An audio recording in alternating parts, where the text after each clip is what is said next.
დილამშვიდობის. მოგესალმებით წვიმიანი თბილისიდან. როგორ ხართ? კვირა დღე და თქეში. ანუ ვის უბედავს ეს ამით. ყავის სუნი იდეალური. ძალიან გუშინ სარეცხი არ დავრეცხე გოგოებო. დღეს ამ თქეში რა ის სარეცხზეა საუბარი. გათბობის ჩართვის დრო მოუვიდა მამაჩემს გათიშე ხომ ზეები იქნება. საკმაოდ ცივა. მარიკოს ვეთხოვე საბადო კი. იმიტომ რომ თვალებში მეთქი არაფერი ჩამომევიდეს დღეს არ ვარ მაგისათვის მსად. მოკლედ ძალიან აქტიურად მიდის კითხვები იმასთან დაკავშირებით, მე რა ძალიან მიმსკვდარი ვარ საწავიდე. ძალიან აქტიურად მიდის კითხვები სახლი ვინო და დაალაგოს. რძალმა თუ დედამთილმა. მე საერთოდ კი მიკვირს მსგავსი კითხვები.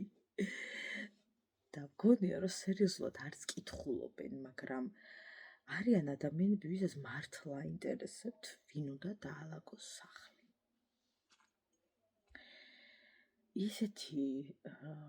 ჩემთვის ისეთი მიუღებელია მსგავსი კითხვები და საერთოდ აზრია მიუღებელი.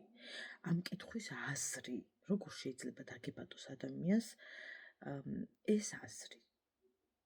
რომ აი ხა იჭდე და ფიქრ ხნეტა მე უნდა დავალაგო თუ იმან თუ აი ესე რომ ფიქრობენ.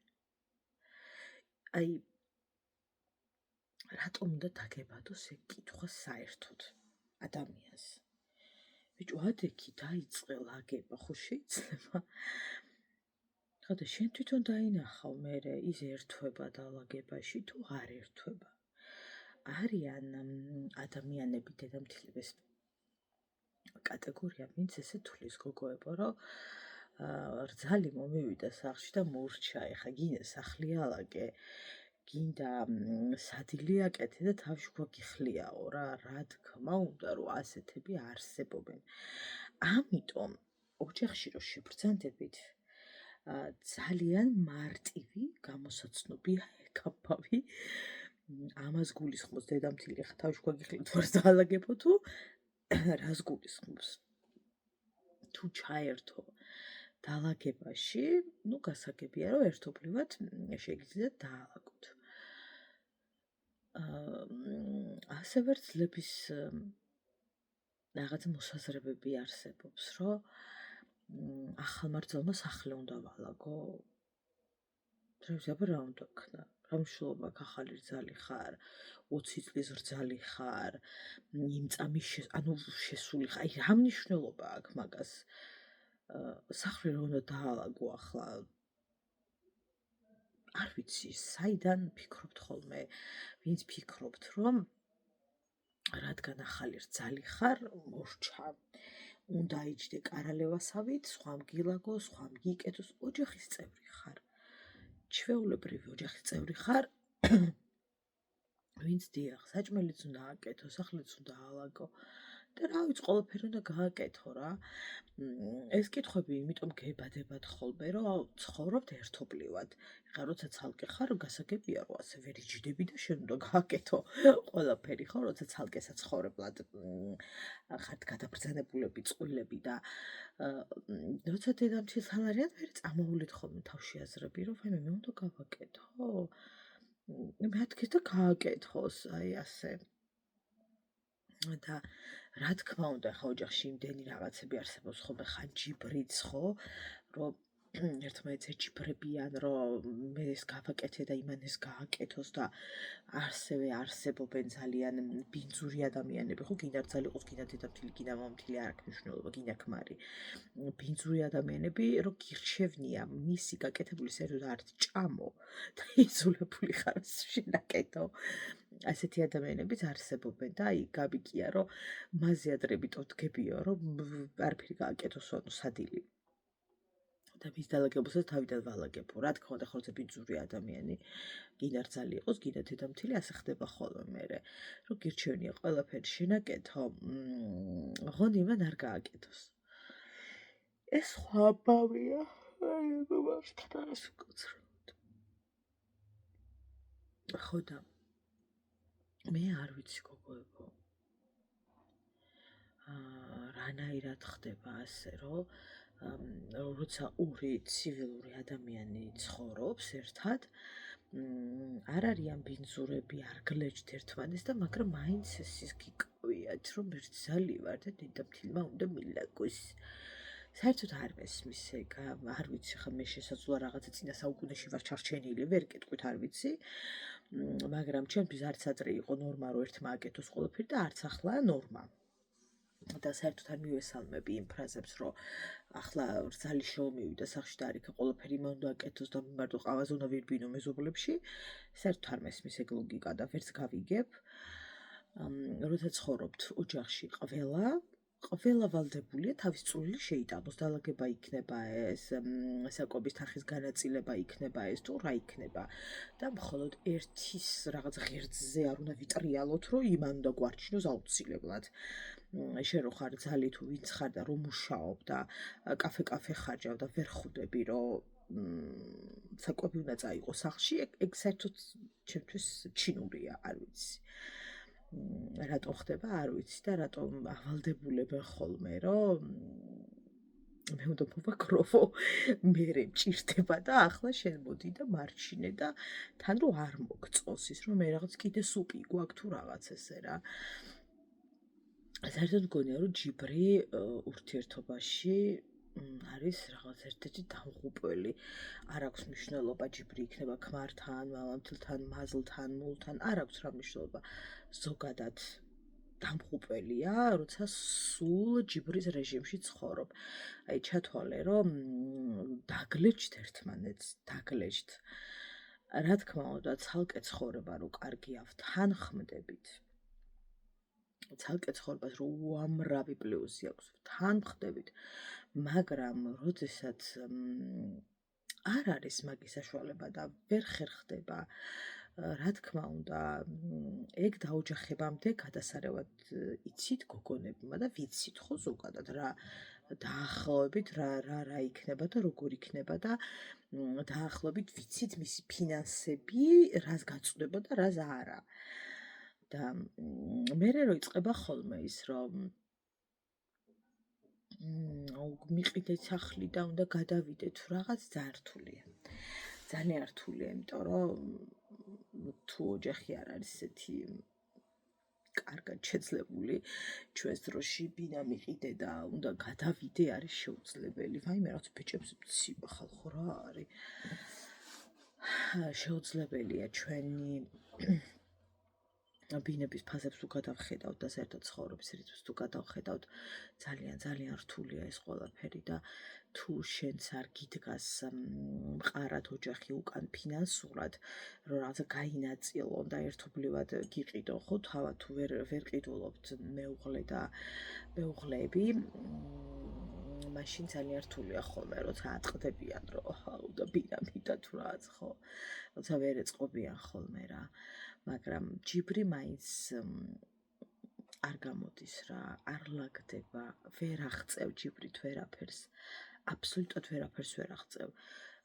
გეუბნებით, სულ მიყვარს, რომ ვკითხულობ სახლი ვინ უნდა დაალაგოს, აი სულ მიყვარს. ასევე მიყვარს ფრაზა, რომ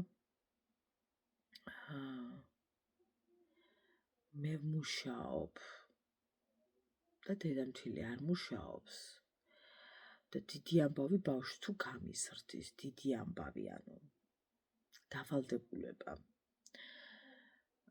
საერთოდ არ ვთვლი, რომ დედამთილმა უნდა გამიზარდოს ბავშვი სულ რომ ერთად ვცხოვრობდეთ, ჩვენ ერთად ვინც არის ისეთ გეტყვით რომ არ ვცხოვრობთ, ჩემი დედამთილი, მამამთილი ცხოვრობს სხვა ლოკაციაზე, სოფელში, ჩვენ ვცხოვრობთ თბილისში. მიუხედავად იმისა, რომ ძალიან ახლოს არის ეს სოფელი, არც ერთხელ არ წამომსულია თავში ეგ აზრი, რომ თუნდაც რამდენიმე დღე დავუტოვო, რომ აი გაზრდაში მომხმარებოდა თუ რაღაც ასეთი, არასდროს.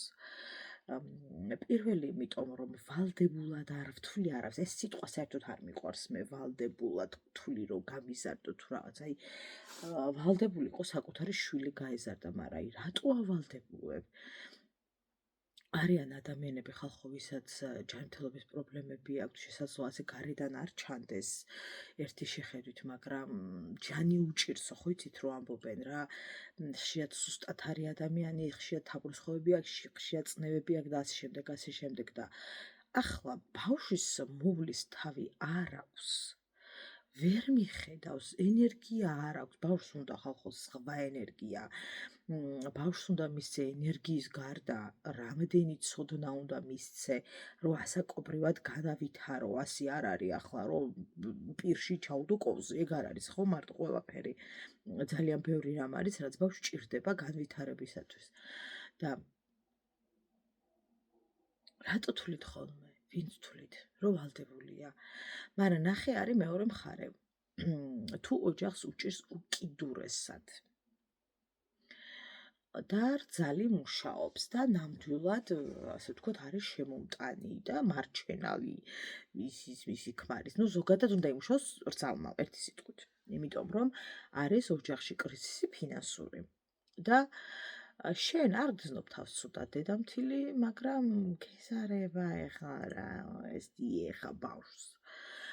მაგრამ გინდა გათბობა იყოს ჩართული, რომ გცივა, ყავა ყოველთვის უნდა იყოს რაღაცა შოკოლადების მიაყოლო, იქ რაღაც დაქალოჭკებთან შეხვედრები გინდა, იქ კარგი სადილები გინდა, იმიტომ რომ ასე ხარ მიჩვეული, მაგრამ არ მუშაობ და ითხოვ რაქნას ამ დროს ოჯახმა, რომელსაც არ აქვს ციცის შესაძლებლობა და შენ შეგიძლია მას დაეხმარო, შენ შვილს დაეხმარო იმაში, რომ ცოტა წინ წავიდნენ ფინანსურად, იმიტომ რომ ციცი საყვანა დღესდღეობით, აი რა ვიცი, ყველა ვიცით, რა თანხებთან არის დაკავშირებული, რომ ამომიგდებს ხოლმე ძიზების დასაქმებებს და რა სხვადასხვა ჯგუფებს 1200-დან 1500-დან, აი ასეთ ფასებზეა საუბარი და უფრო ზემოთაც.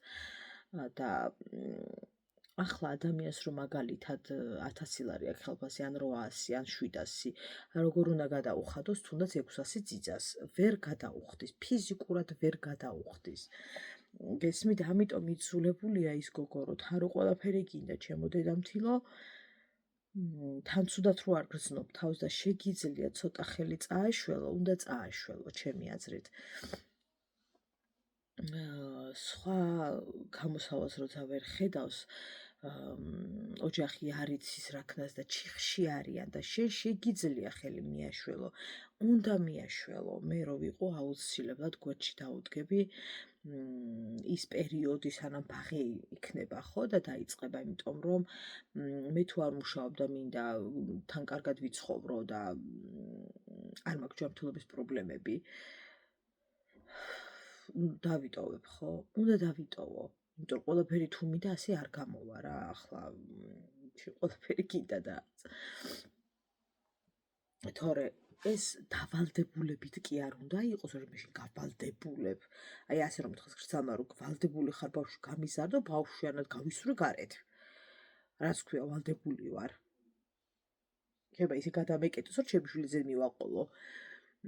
და ვალდებულება სიტყვა ძალიან მეზისხება, აი ყოველთვის ჩემთვის დისკომფორტი იყო სიტყვა ვალდებული ხარ და არა, ნამდვილად არ არის ვალდებული, ისე როგორც მთელი ცხოვრებაში რჩენაში არ არის ვალდებული, ასევე არც ბავშვის გაზრდაში არ არის ვალდებული. ეს არის ერთი ოჯახი, სადაც ყველა რაღაცა ერთმანეთს უდგას გვერდში, უნდა იყოს ასე. მაგრამ კიდევ ერთხელ ვიმეორებ, თუ არ შეუძლია მას, ასევე არ მომწონს, როდესაც ამბობენ ხოლმე, რომ დედამთილი მუშაობს, მაგრამ ეხლა რომ ვიმშობიარე, ბავშვი ვინ უნდა გამიზარდოს, მესამსახურში უნდა გავიდე და დაანებოს რა დედამთილმა და დაჯდეს სახლში. აი, უკაცრავად რომ ვარსებობთ. ეხლა ეგ ის მაქვს ხოლმე. ხოლმე მებრაზება ხოლმე ეგეთ რაღაცებზე რომ ესმის რა. რომ მე ახალგაზრდა ვარ, უნდა ვიმუშაო და ის მაინც რატომ უკვდა უკვე, თუ როგორ არის მაგის საქმე. ის მაინც რა მუშაობა არ უნდა. ადამიანი რომელიც ახლა აი დედაჩემი ავიღოთ, სხვაგან რო არ წავიდეთ, დედაჩემი ავიღოთ, დედა სულ გვეუბნებოდა და ახლაც სულ ამბობს ამას, როცა სადმე რაღაცა ისე საუბრობთ მსგავს თემებზე, რომ მე ვერავის შვილს ვერ გავზრდი. არ აქვს მნიშვნელობა, ეს იქნება გვანცასი, ეს იქნება დათოსი, ჩემი ძმისა, მე არ შემიძლია, მე მაქვს ჩემი საქმე, მე მაქვს ჩემი ცხოვრება, მე მაქვს ძალიან დაკავებული ცხოვრება, ძალიან დატვირთული რეჟიმით, შესაბამისად ვერ დავჯდები სახლში და ვერ გავზრდი, ასე ვთქვათ, ბავშვს შეგიძლიათ რომ მომიყვანოთ, დამიტოვოთ 2 დღე, 3 დღე, 1 კვირა, რა ვიცი, 1 თვე, მაგრამ ასე რომ სრულად გადმომაბაროთო მე ეს აღმზრდელობითი ამბები მე არ შემიძლიაო, იმიტომ რომ მე თქვენ უკვე გაგზარდეთ, ჩავდე ის რაც უნდა ჩამედო და მე ამ ეტაპზე დაკავებული ვარ საკუთარი ცხოვრებით, საკუთარი წინსვლით, განვითარებით და ახლა წარმოიდგინეთ რომ დავადგე და ვუთხრა რომ დედა იცი რა, შენ უფრო დიდი ხარ ვიდრე მე და დაგიტოვებ ბავშვს რა, აი წარმოუდგენელია რა, არ აქვს მნიშვნელობა მე ვეტყვი თუ ვინ ეტყვის. არც ერთი წამით უკან დედაჩემი ამ ამბავში არ დაიხევს. არც ერთი წამით. იმიტომ რომ რეალურად რო აჩენ, ხომ იცი რომ თუ მე მუშაობ, ხო იცი რომ მე სამსახურში უნდა გახვიდე, თუ უნდა გახვიდე და ვის იმედზე ვაჩენთ ხოლმე ამ დროს ადამიანები ბავშვს, დედამთილის იმედზე, რომ აუცილებლად სახლში უნდა დაჩიდეს და მოხედოს ბავშვს, ანუ მე მაინტერესებს ვის იმედზე ვაჩენთ. დედამთილი თუ გეტყვის რომ აგერ ვარ შვილო, ოღონდ ჩვენ გააჩინე და სულ არ ვიმუშავებ, მე მივხედავ ბავშვს რაღაც იცაც უნდა უხადო და ასე შემდეგ, ნუ კიდე ხო, მაგრამ ასე რომ გააჩენთ და მე ავალდებულებთ, რა ვიცი, ჩემი აზრით არ არის სწორი რა. კიდევ ერთხელ ვიმეორებ, ასაკში მყოფი ადამიანი სხვანაირად გრძნობს თავს, რაღაცა ტკივილები აქვს, რაღაცა აწუხებს, რაღაც თავს ვერ გრძნობს, ხშირ შემთხვევაში ხდება ხოლმე ხო ასე. და ერთი შეხედვით შეიძლება იფიქრო, რომ რატომ ამთქნარებს? არაფერი სჭირს, მაგრამ სჭირს და ყოველ წუთას უბრალოდ შენ თავზე არ მოგახვევს იმ რაღაცებს და მაგრამ უმადური არ უნდა იყოს რა, აი სახლში რო ხარ და ყველაფერს აკეთებს ახალგაზრდა წყვილი აბსოლუტურად ყველაფერს და შენ მაინც ისე ხარ რა, ფეხი გადადებული და სახლის დაალაგებაც არ გინდა, რომ ელემენტარული ურითებში ამორეცხო, რომ მოვა ის დაღლილი შენი შვილი და რძალი თავზე არ ეყაროს კიდე საქმე და არ დაეცეს და ენერგიას ეთო ჩერჩეს რამის ცოტა ხელი უნდა გაანწირო, გინდა დედამთილი იყავი და სახლში ვინც ხარ არ აქვს მნიშვნელობა, გინდა მული და ვინც გინდა ის იყავი არ აქვს მნიშვნელობა. ელემენტარული თავდაყირა სახლი არ უნდა დააყენო, დაახვედრო ადამიანს, რა ვიცი, მე ასე მგონია რა. ხო და ასეა რა. ვალდებულება საერთოდ სხვა რამეა და ვალდებულება დიახ საკუთარ შვილებთან გვაქვს ჩვენ. იმიტომ რომ თავად ამას ვერ მოახერხებენ და პასუხისმგებლობებს საკუთარ თავზე ბავშვი ვერ აიღებს. შესაბამისად ჩვენ უნდა გავაკეთოთ ყველაფერი ამისათვის და დედამთილების დავალდებულება ძალიან არასწორია ამ დროს. ძალიან. მაგრამ ვიმეორებ თუ მას შეუძლია და ოჯახს ძალიან უჭირს, უნდა დაეხმაროს აუცილებლად. აუცილებლად უნდა დაეხმაროს. რა ვიცი, მე ასე ვფიქრობ, სახლის დაალაგებაზეც უკვე ვისაუბრე, საშინელი კითხვა, საერთოდ ადამიანს თავში აზრად რატო უნდა მოგივიდეს, არ ვიცი, რომ ეს სახლი ვინ უნდა დაალაგოს, ყველამ ვინც სახლში ცხოვრობს. ყველამ თავის წვლილი უნდა შეიტანოს ყველაფერში. ეს იქნება ალაგება, ეს იქნება კვება, რაც გინდა ის იყოს ყველაფერში. შენი გამოცვლილი სამოსი ძირსა უნდა დაუყარო, გინდა ცოლი იყოს, გინდა დედა იყოს, გინდა ვინც გინდა ის იყოს, რა თქმა უნდა ხა მაგას თქმა, ხო? ყველამ ჩვენი წვლილი უნდა შევიტანოთ და როცა არ გაქვს ცალკე წასასვლელი, ამიტომ რაღაცნაირად დალაგებისკენ უნდა წამოვიდეს ურთიერთობები, რომ დაალაგო ურთიერთობები, რომ არ დაჭამოთ ხო ერთმანეთი, იმიტომ რომ რაღაცა ნიჟარა შეთებში დარჩა და მე ეს გოგოხსულას ეტოვებს და რა ხარუხით რო რეცხავენ მერე. ძალიან მიუღებელია ჩემთვის მსგავსი ქცევები, ძალიან. რა ვიცი. არც ერთ ვარიანტში მსგავსი ქცევა რო არ არის მოსაწონი.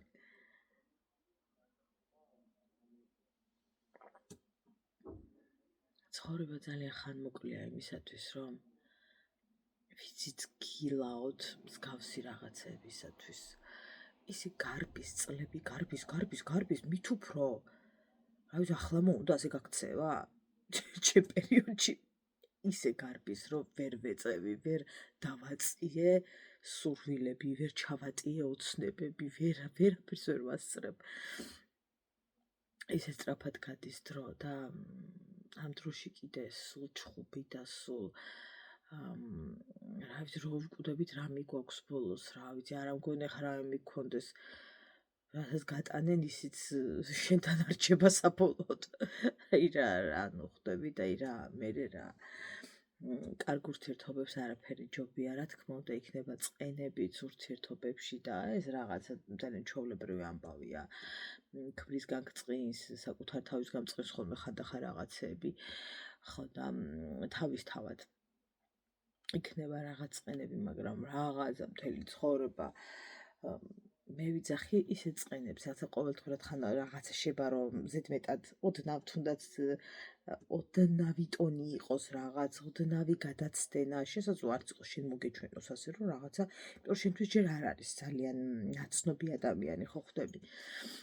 მაგრამ უნდა ვაკონტროლოთ ის ტონიც, ვაკონტროლოთ ის ფრაზაც, რას ვეუბნებით ერთმანეთს, იმიტომ რომ საკუთარი დედა გაგიგებს რაღაცებს და არ აყვება, მაგრამ ხა რა ვიცი, სხვა რატო უნდა გაგიქოს და სხვა რატო უნდა გაგიტაროს.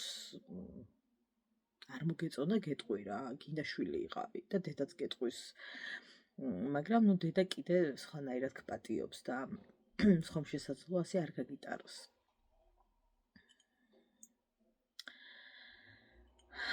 და კიდევ ერთი და ყველაზე მთავარი, დედებო, ბიჭებს კალთაზე ნუ გამოიკერავთ, იმიტომ რომ დააცადეთ ცხოვრება.